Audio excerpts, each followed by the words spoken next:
Okay, now I have gapped this, and we are at 0.010, and we usually like to be at 0.004, so it's over 2.5 times out of gap.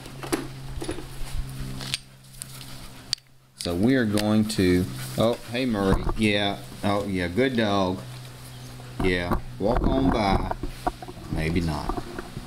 Okay guys, now we're going to go ahead and get ready. Take this guy off. This is a 20 Torx head,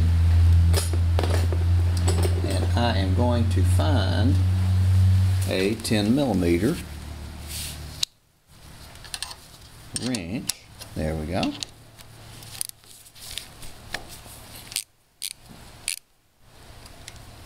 There we go.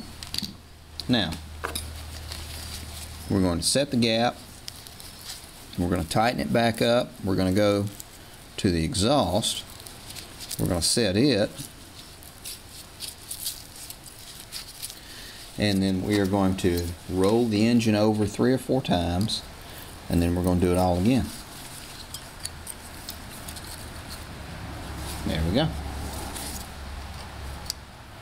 And this will help if you have a mower with an overhead valve system that is really hard to crank, and you're going through batteries and you don't know why, or if you think the starter is really sluggish and you eat up a lot of your starter gears. If you have an older mower and you haven't done this, you need to. It will really save you a lot of money and headache. There we go. Now we're going to move on to the next one. We're going to do the bottom the same way.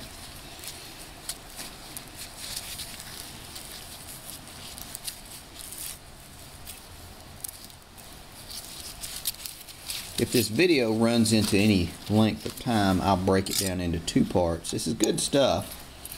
Oh, I can already tell you, we're going to be at like 12. A gap of, let's try 16. Okay. Well, we know what's going on with this one. Let me get set up. Okay guys, I've got the exhaust valve adjusted now. It's the same way. You'll notice, if you haven't, let's take a look at this. This locking nut on this rocker arm is a 5/8. This locking nut on this rocker arm is a 10mm. You'll notice a difference in the size. They didn't make them like this. They didn't come from the factory this way, rather. Someone's already been into this before. So now I have some misgivings about this motor.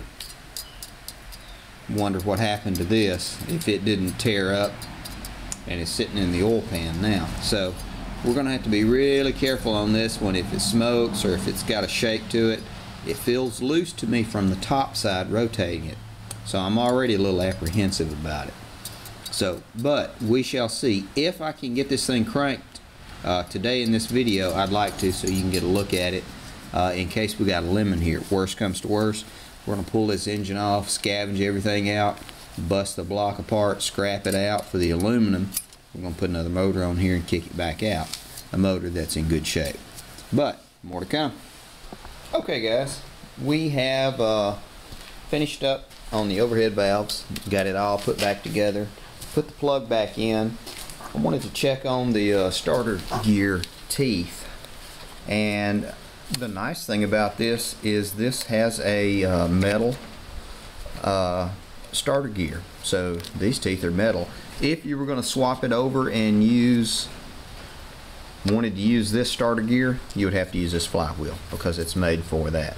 So the nice thing is, if this motor is completely crapped out, I can take this, and there are some good parts. I checked the oil. The oil is good. It's filthy. There's not any gas in it or any fuel that's mixed in with it, so that's good. I don't see a lot of metal debris in the oil either. So that makes me feel a little bit better.